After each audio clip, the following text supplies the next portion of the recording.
अभी हम लोग देखने वाले हैं प्रकाश का परावर्तन का सेकंड वीडियो लेक्चर। जिसने पहला लेक्चर नहीं देखा है उसको पहला लेक्चर देख ले। ये क्या है? प्रकाश का परावर्तन। क्या है? प्रकाश का परावर्तन। लास्ट वीडियो लेक्चर में हम लोग ने बात किया था प्रकाश क्या है। किरण, किरणपुंज, पारदर्शी, अपारदर्शी वस्तु, प्रदीप्त, दीप्त वस्तु, सारी परिभाषाएं कर लिए थे। अभी हम लोग जानने वाले हैं प्रकाश का परावर्तन और समतल दर्पण के बारे में इस वीडियो में, ठीक है ना। प्रकाश का परावर्तन क्या होता है? प्रकाश का परावर्तन ये क्या होता है? ये क्या होता है समझाते हैं। जब भी प्रकाश किसी भी सतह से टकरा कर जब वापस आता है, जब प्रकाश की किरण किसी सतह से टकराकर वापस आता है तो प्रकाश के इस घटना को प्रकाश का परावर्तन कहते हैं। फिर समझिए, जब प्रकाश की किरण जैसे आया, इस तरह से टकराया, इस तरह से वापस गया, इस तरह से टकराया और इस तरह से वापस गया। तो जब प्रकाश की किरण किसी सतह से टकराकर वापस आती है, जब प्रकाश की किरण किसी सतह से टकराकर वापस आती है तो प्रकाश की इस घटना को प्रकाश का परावर्तन कहते हैं।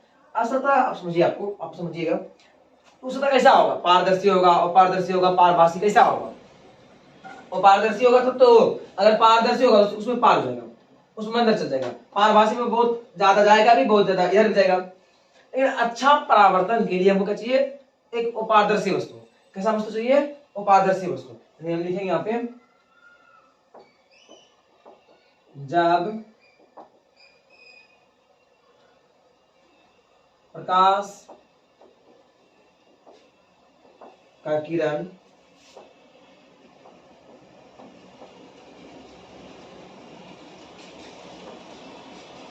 किसी सतह से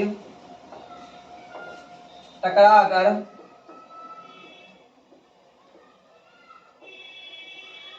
पुनः उसी माध्यम में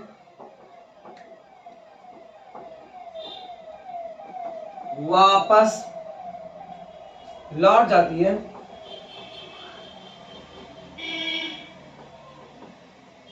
प्रकाश की इस घटना को, प्रकाश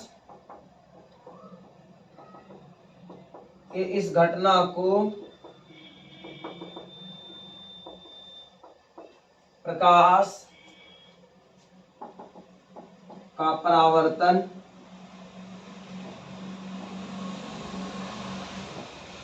कहते हैं। प्रकाश की घटना क्या कहता है? प्रकाश का परावर्तन। क्या कहता है? प्रकाश का परावर्तन। जब प्रकाश की किरण किसी सतह से टकराकर पुनः उसी माध्यम में लौटती है, इस माध्यम में गया, उसी माध्यम में फिर वापस आ गया, तो प्रकाश की इस घटना को प्रकाश का परावर्तन कहते हैं। ठीक है, प्रकाश का परावर्तन तो समझ में आ गया होगा कि जब गया वापस है, गया वापस है। जिस माध्यम में गया मतलब हवा से गया, हवा में जिधर से गया उधर आ गया, तो प्रकाश की इस घटना को प्रकाश का परावर्तन कहते हैं। अब पता है प्रकाश के परावर्तन का कुछ नियम भी है। प्रकाश के परावर्तन कुछ नियम भी है। इससे पहले एक दो बातें सुनाते हैं। दो तरह से होता है, एक सीधा एक खुरदरा, ठीक है ना। एक होता है सीधा, एक होता है खुरदरा, ठीक है। जहां पर सीधा समतल सतह हो, समतल है और एक समांतर है, समांतर वापस जाते हैं, ठीक है। तो ये हुआ एक तरह का नियमित, बोलते हैं नियमित। क्या बोलते हैं? नियमित। मतलब जब सतह क्या हो? एक समतल हो, प्लेन हो, खुरदरा नहीं हो। और जब सतह खुरदरा ऊपर खबर को पता नहीं कैसा हो, इस तरह दर्पण हो, पता नहीं कैसा हो, कहां क्या जाएगा पता नहीं है, ठीक है। तो जैसे मान लीजिए यहां पे, ठीक है, इधर आ गया, यहां पाया, ठीक है, ये भाग गया इधर, तो कुछ पता नहीं चल रहा है कहां पे क्या हो रहा है। यहां पे टकराया, इधर भाग गया, कुछ पता नहीं चल रहा है कहां पे कौन किधर भाग रहा है। जब पता चलता है उसको बोलते हैं नियमित, और जब पता नहीं चलता उसको बोलते हैं अनियमित।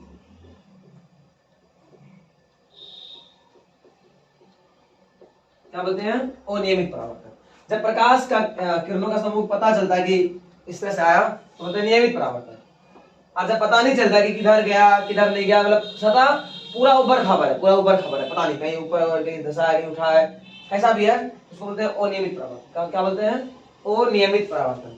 क्या बोलते हैं? अनियमित परावर्तन। इसको बोलते हैं नियमित, उसको बोलते हैं अनियमित, इसको बोलते हैं नियमित, उसको बोलते हैं अनियमित। इतना में कोई दिक्कत? प्रकाश का परावर्तन में नियमित और नियमित क्लियर है।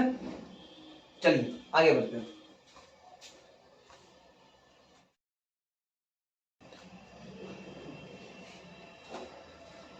यहाँ देखिए अभी आपको लिखा हुआ है, लिख दिया, टाइम नहीं लगेगा, जल्दी हो जाएगा। यहाँ पे क्या है कि अभी हमको परावर्तन का नियम को बताना है कि परावर्तन का नियम क्या है। आखिर किस नियम का उपयोग करके कोई भी प्रकाश की किरण कोई किसी सतह से टकरा के वापस भागता है।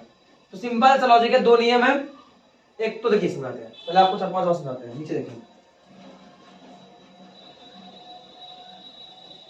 देखिए मानिए सतह है, ठीक है। जो प्रकाश की किरण सतह पर से आती है, जो प्रकाश की किरण सतह पर आती है, ठीक है, जो प्रकाश की किरण सतह पर आती है उसे आपतित किरण कहते हैं, और जो वापस आती है उसे परावर्तित किरण कहते हैं। समझिए, जो आई उसको बोले आपतित किरण,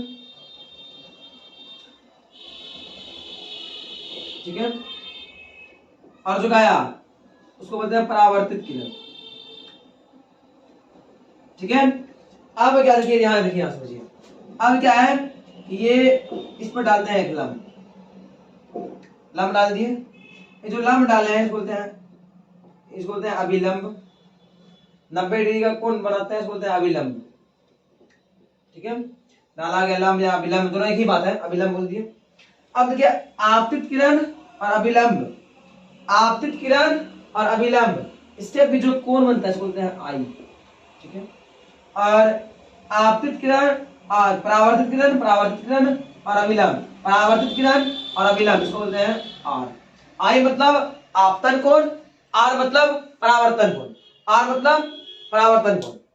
फिर समझिए, ये है सतह, और जिसमें घटना होता है इसको बोलते हैं परावर्तक सतह। क्या बोलते हैं इसको? परावर्तक सतह।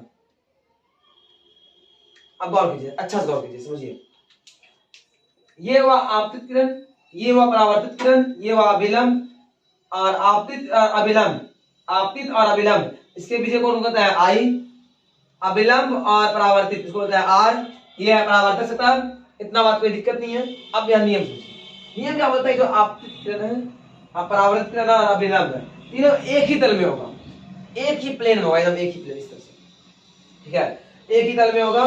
और ये जो है कोण आई और कोण आर, हमेशा जब भी परावर्तन का घटना होगा, जब भी परावर्तन का घटना होगा, वहां पे आपतन कोण और परावर्तन कोण क्या होगा? बराबर होगा। इसी को अच्छा से लिख दिया है कि जिस नियम के अनुसार प्रकाश की किरण किसी सतह से परावर्तित होती है, उस नियम को प्रकाश का परावर्तन कहते हैं। प्रकाश के परावर्तन का दो नियम है, आपतित किरण, परावर्तित किरण, और आपतन बिंदु पर डाला गया विलंब, तीनों एक ही तल में होता है। और आपतन कोण और परावर्तन कोण, आपतन कोण, परावर्तन कोण दोनों आपस में बराबर होता है। ये है, इसके लिए फिगर भी बना दिया यहाँ पे, अब लिख भी दिए,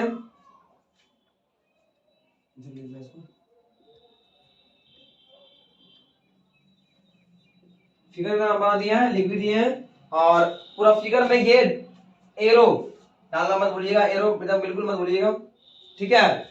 जल्दी से लिखिए और आगे बढ़ते हैं।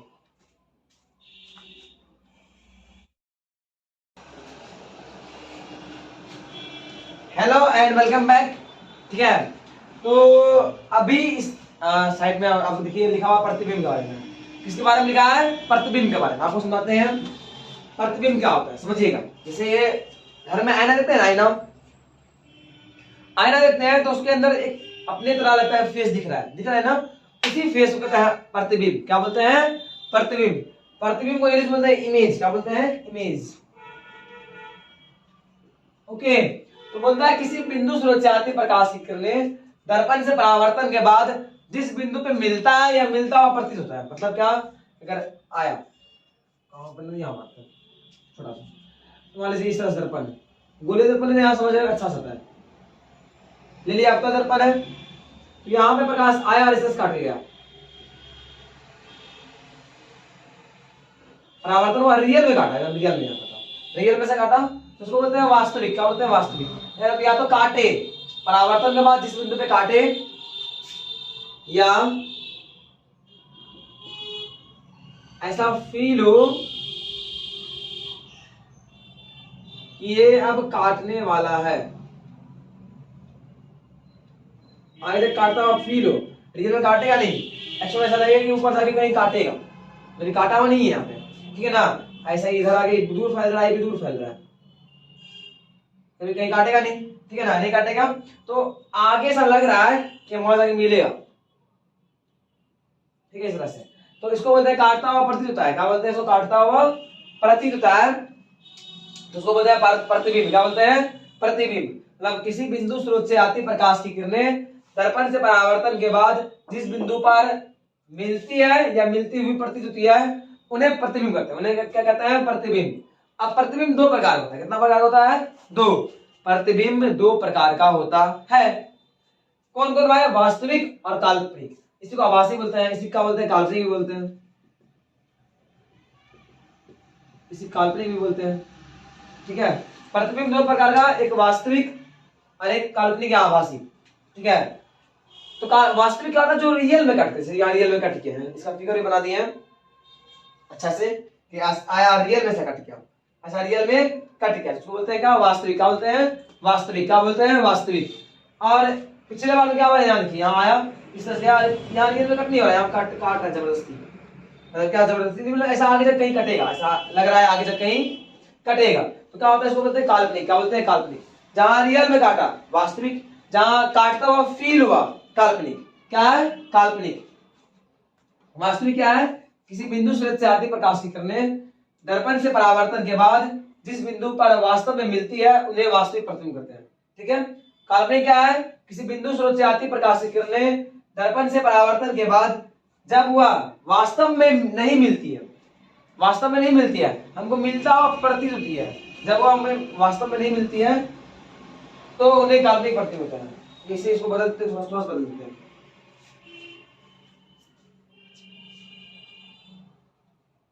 थोड़ा बदल देते हैं, अच्छा नहीं लग रहा है।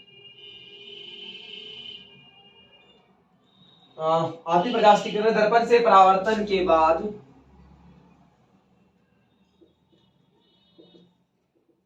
जिस बिंदु पर मिलती हुई प्रतीत होती है, तो उन्हें काल्पनिक प्रतिबिंब कहते हैं, तो उन्हें काल्पनिक प्रतिबिंब कहते हैं। अब दोनों खास बात क्या है, देखिए, जो वास्तव में मिला वो रियल में है, उसको पर्दा प्राप्त कर सकते हैं, और वास्तविक प्रतिबिंब हमेशा उल्टा होता है, कैसा होता है, उल्टा।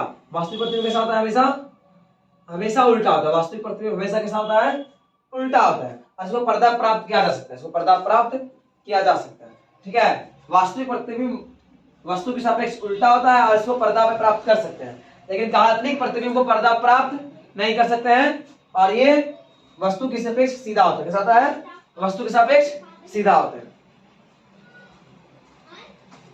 ठीक है। इसको लिखिए जल्दी से।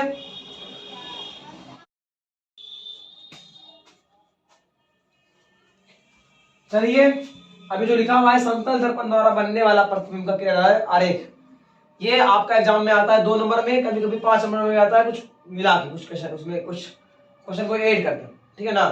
तो अभी जो आप बता रहे हैं समझिए अच्छा ध्यान से, बहुत ही आसान है बनाना। देखिए देखिए आपको समझाता है, जब वस्तु है ना,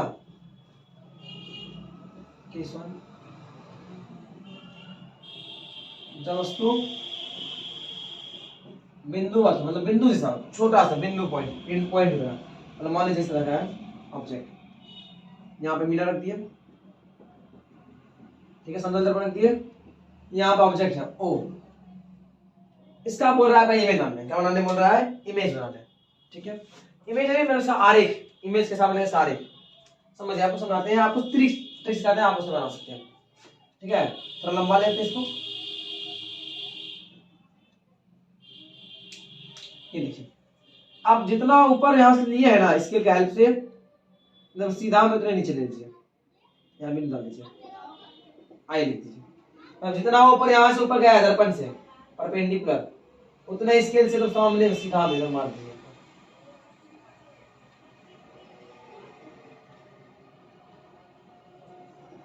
चलो ठीक है, ठीक है। आप क्या कीजिए, सबसे पहले सीधा लीजिए, यहाँ से सीधा ऐसे आया, फिर ऐसे गया, ऐसा आया, फिर ये डॉट लाइन, क्या हुआ, डॉट लाइन, ठीक है, समझिएगा। अगला क्या कीजिए, अगला स्टेप यहां से ऐसे ला दीजिए अपने मन से, जहां लाना है आपको, जहां लाना वहां ला दीजिए, स्केल से बनाइएगा। अब यहां से लिख चलिए, हो गया, ये हो गया, ठीक है। इधर भी इधर भी बना दीजिए, अपने मन से लिख चलिए, लिख चलिए ना। इसको मिलाइए, स्केल से बनाइएगा, जब भी बनाइएगा इसको मिलाइए, यहां से आगे बढ़ा दीजिए। ये बन गया, ये क्या बन गया, किरण आरेख क्या बन गया, किरण आरेख जब वस्तु कैसा हो, बिंदुवत हो, कैसा हो, बिंदुवत हो। यही ऐसा लेते हैं, ऐसा देखो,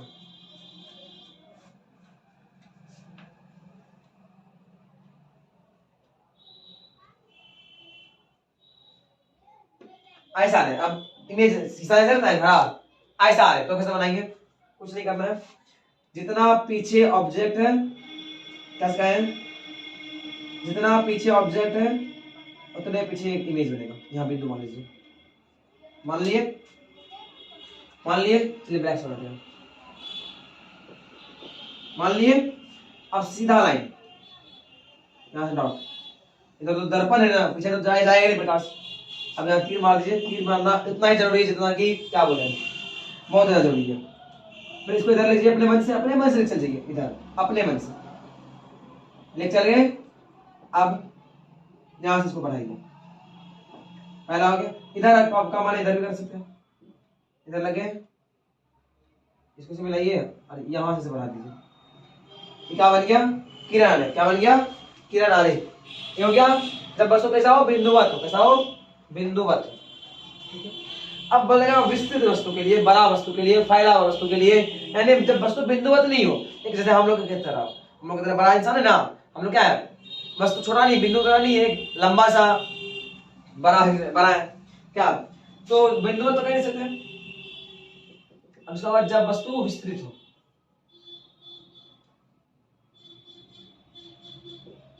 जब वस्तु विस्तृत हो, तो देखिए आपको किस तरह ऐसा कुछ, ठीक है, ठीक है। अब इसके पास एक ऑब्जेक्ट रखा हुआ है इस तरह से, या इस तरह रखा हुआ है, इसका इमेज बनाना है, तो क्या करेंगे, कुछ मत, जितना आप पीछे है उतने पीछे यहां से यहां बिंदु कर दीजिए, यहां से लीजिए, यहां से एक बिंदु कर दीजिए, इधर मिला दीजिए, ये मेरा इमेज क्या हो गया, इमेज। अभी बनाना ही है, ये मेरा इमेज, ए डैश बी डैश। अब कर लीजिए, यहां से सीधा से करते हैं, सीधा कीजिए, फिर यहां से डॉट लाइन, ठीक है, फिर यहां सीधा, यहां से डॉट लाइन, ठीक है। और फिर आप यहां से अपने मन से लेके इसको मिलाइए। वैसे ये आएगा नहीं, आपको सिखाते हैं आसान वाला, जिसमें कि आपको आसान लगे, आपको लगेगा आसान, वो वाला सिखाते हैं, सीधा ऐसे वाला। ये आसान तो लगता है, वो थोड़ा अजीब लगता है। यहाँ आप इस तरह से खींच दीजिए, ये लगा मेरा ऑब्जेक्ट यहाँ का, इसका बनाना है, क्या करेंगे, यहां से इस तरह जाएंगे सीधा, जितना पीछे ये है उतने पीछे बनाना है, और यहाँ खींच देंगे इस तरह डॉट लाइन। आपको सिखा रहे हैं, ऐसे ही बनाइएगा, एकदम डॉट लाइन खींच दीजिएगा, खींचा गया, ओके। अब फिर वही तक तक,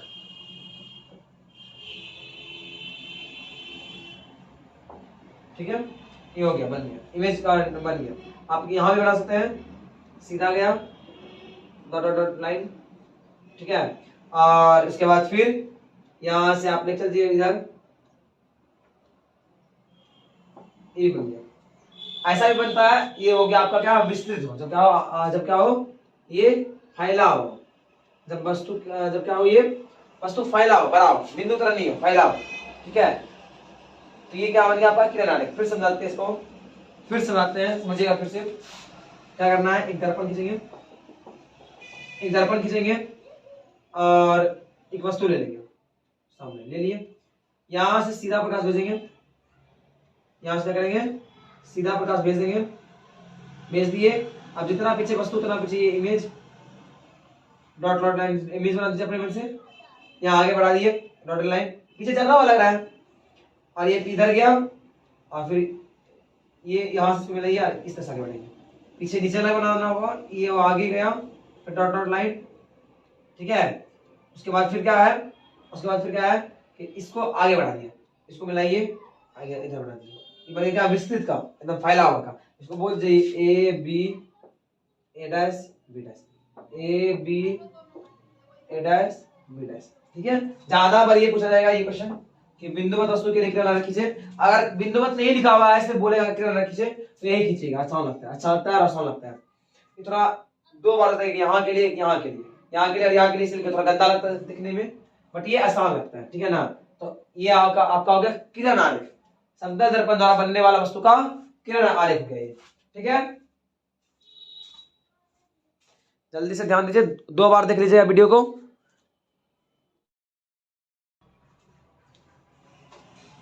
देखिए ये है समतल दर्पण द्वारा बनने वाले प्रतिबिंब का विशेषता। प्रतिबिंब दर्पण के पहले बात तो पीछे बनता है, पहले बात तो क्लियर है भाई, दर्पण के पीछे ही बनेगा। देखिए आपको दिखाते हैं इमेज, यहाँ आए तो इधर बनता है क्या, अच्छा दर्पण के पीछे बनेगा, दर्पण के पीछे, प्रतिबिंब दर्पण के पीछे बनता है, ठीक है। प्रतिबिंब का आकार वस्तु के आकार के बराबर था, जितना बड़ा प्रतिबिंब होगा उतने बड़ा है, सॉरी जितना बड़ा वस्तु होगा उतने बड़ा प्रतिबिंब बनेगा। मतलब अगर इसका ऊंचाई 10, इसका ऊंचाई 10 होगा, दोनों का ऊंचाई क्या होगा, बराबर होगा, दोनों का ऊंचाई क्या होता है, बराबर होता है। फिर समझिए प्रतिबिंब का आकार वस्तु का आकार के क्या होता है, बराबर होता है। प्रतिबिंब क्या होता है, दर्पण के पीछे बनता है, दर्पण के पीछे बनता है। प्रतिबिंब वस्तु के सापेक्ष सीधा बनता है, क्या होता है, प्रतिबिंब वस्तु के सापेक्ष सीधा बनता है, प्रतिबिंब वस्तु के सापेक्ष सीधा बनता है। कैसा बनता है, सीधा, मतलब अगर सीधा तो ये भी सीधा, अगर ऐसे तो ये भी ऐसे होगा, मतलब ये वस्तु के सापेक्ष सीधा होगा, ये ऐसे तो ये ऐसे, ये ऐसे तो ये वैसे, ठीक है ना। आगे समझिए, आगे समझिए। प्रतिबिंब पार्श्विक रूप से उल्टा होता है। पार्श्विक रूप से उल्टा होने का मतलब क्या होगा, मतलब क्या कि अगर आप लेफ्ट हाथ तो ये है ना, सही राइट हैंड उठाइएगा तो उधर से लेफ्ट उठाएगा, ऐसा फील हो कि ये अगर हम बायां दायां उठा रहे हैं उधर से बायां उठाएगा, इधर से दायां उठाए तो उधर से बायां, इधर से दायां उधर से बायां, ऐसा होगा, ठीक है। तो प्रतिबिंब पार्श्विक रूप से उल्टा होता है, प्रतिबिंब पार्श्विक रूप से उल्टा होता है। प्रतिबिंब आभासी होता है, अतः इसे पर्दे प्राप्त नहीं कर सकता है। प्रतिबिंब कैसा होता है, आभासी होता है भाई, काल्पनिक होता है, कहीं पीछे बन रहा है, सीधा बन रहा है, तो सीधा बनने का मतलब क्या हो गया, आभासी हो गया। पीछे बन रहा है तो भाई वहां पर्दा पहुंचेगा ही नहीं, तो पर्दे पे इसको प्राप्त नहीं कर सकते, पर्दे प्राप्त नहीं कर सकते। प्रतिबिंब दर्पण से उतना ही पीछे बनता है जितना वस्तु दर्पण के आगे रहता है, मतलब जितना एक आगे है ना, इतना दूर है ना, मतलब अगर ये दूरी 5 मीटर है तो 5 मीटर दूरी पे ही बनेगा, मतलब कि यानी कि इसका वस्तु दूरी, मतलब यहाँ से जो वस्तु का दूरी है और प्रतिबिंब का दूरी है, दोनों क्या होता है, बराबर होता है, दोनों क्या होता है, बराबर होता है। लेकिन हम और जोड़ना चाहेंगे, समतल दर्पण द्वारा बनने वाला प्रतिबिंब का आवर्धन +1 होता है। आवर्धन बताएंगे, बट इसको याद रखिएगा, अभी बताएंगे आगे का कुछ टाइम बाद, यानी 5-10 मिनट में आपको पता चल जाएगा, ठीक है। थोड़ा वेट कीजिएगा। आवर्धन क्या होता है, बट समतल दर्पण द्वारा बनने वाला प्रतिबिंब का आवर्धन +1 होता है, इसको याद रखिएगा, इसको याद रखिएगा, इसको लिखिए, आज याद कीजिए तेजी से, ठीक है ना।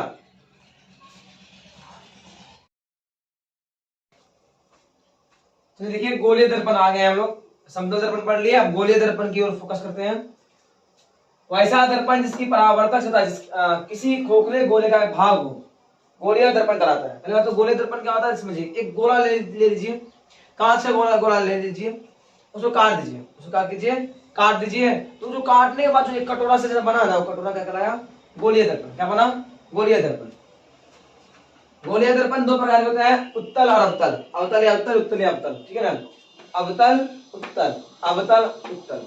अवतल क्या होता है कि देखिए कटोरा से मान लीजिए, कैसे कटोरा लिया, ठीक है, ऐसा कटोरा लिया, गोला है, इसको काट दिए, इसको काट दिए, काटने पर जो बना, क्या देखिए तो जो बना है, तो ये जो बना गोले दर्पण बना, ठीक है। अब इसी में इसको अंदर बाहर से रंगे, मान लीजिए बाहर से रंगे, बाहर से रंग दिए, पेट चढ़ा दिए, दर्पण तो पेट से पे बनता है ना, तो रंग दिए बाहर से, क्या बन गया अवतल दर्पण, क्या बन गया अवतल दर्पण। अगर अंदर से रंग दिए तो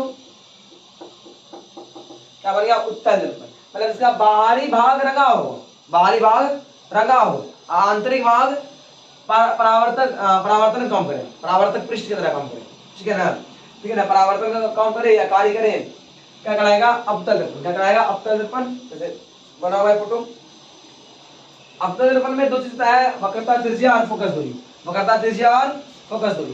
तो दोनों में ऋणात्मक होता है, अवतल का ऋणात्मक, अवतल का ऋणात्मक, उत्तल में उल्टा, समझिएगा। बाहरी परावर्तक पृष्ठ और आंतरिक रंगा हुआ, अंदर का रंगा हुआ, क्या कहलाएगा उत्तल। देखो उठा हुआ, चमकने वाला उठा हुआ, उत्तल, तो उत्तल, ठीक है। तो बाहरी सतह परावर्तन कम करता है, उसे उत्तल दर्पण कहते हैं, ठीक है, इसे बना दिया। उत्तल दर्पण की वक्रता त्रिज्या फोकस दूरी धनात्मक होती है, क्या होती है धनात्मक। जल्दी से लिखिए, तेजी से। गोले दर्पण अभी हम लोग पढ़ लिए, ठीक है ना। एक होता है अवतल, एक होता है उत्तल, ठीक है। उसी में से कुछ ना कुछ चीजें, जैसे कि ध्रुव, वक्रता केंद्र, वक्रता त्रिज्या, प्रधान अक्ष, फोकस, फोकस दूरी, ठीक है ना, फोकस और फोकस दूरी, ये सब होता है उसी का एक पार्ट। तो ध्रुव किसको बोलते हैं, एक दर्पण में ध्रुव कहाँ होगा। मान लीजिए हम दर्पण है, देख रहे हैं इसके सामने, तो ये दर्पण है, उसका जो मान लीजिए इतना बड़ा मेरा हाथ बराबर दर्पण है, तो इसके बीचों बीच जो भाग होगा, जब दर्पण का पूरा बीचों बीच जो होगा, इसको बोलते हैं ध्रुव। क्या बोलते हैं ध्रुव। तो दर्पण का पूरा बीचों बीच भाग को क्या कहते हैं ध्रुव। और ध्रुव को लिखते हैं पी से। देखिए इस दर्पण ये बना हुआ है, इसको अगर बनाए तो ऐसा बना हुआ है, गौर कीजिएगा, ऐसा है ये दर्पण, ठीक है। इसका बीचों बीच भाग को कहते हैं ध्रुव, एकदम बीचों बीच, ठीक है, समझ आ गया। ध्रुव, ध्रुव को लिखते हैं पी से, ध्रुव को लिखते हैं पी से। आगे समझिए, वक्रता केंद्र।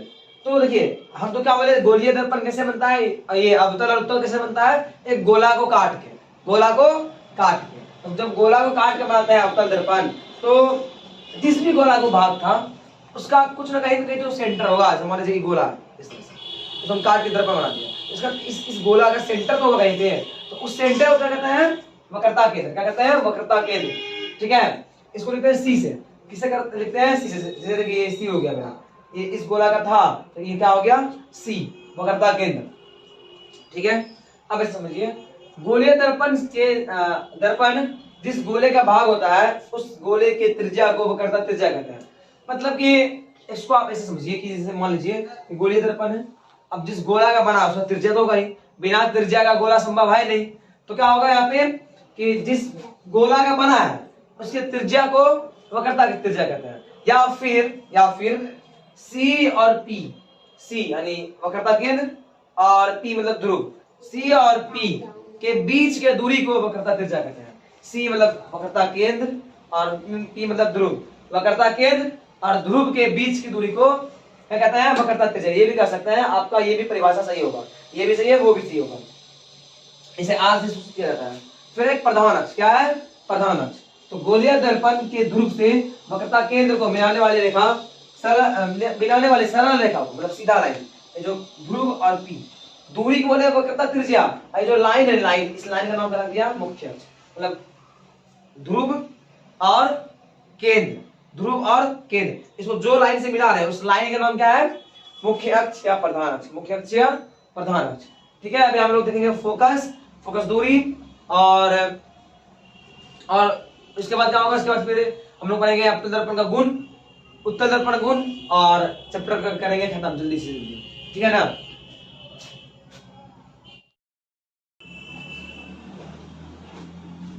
चलिए ये है फोकस और ये है फोकस दूरी, ठीक है ना। दूरी छूट गया है, फोकस दूरी, ठीक है। तो कल का वीडियो में जो वीडियो अभी बन रहा था इसमें जो है हमने देखा था फोकस से पहले का चीज, ठीक है। मतलब कि दर्पण का हम पढ़ रहे थे वो क्या बोलते हैं, क्या क्या मुख्य अवयव है, तो उसमें सबसे पहला पढ़े थे, क्या पढ़े थे? वक्रता केंद्र, फिर ध्रुव, फिर वक्रता त्रिज्या, फिर मुख्य अक्ष, इतना कुछ पढ़े थे। अब आए फोकस और फोकस दूरी लेके, फोकस और फोकस दूरी लेके।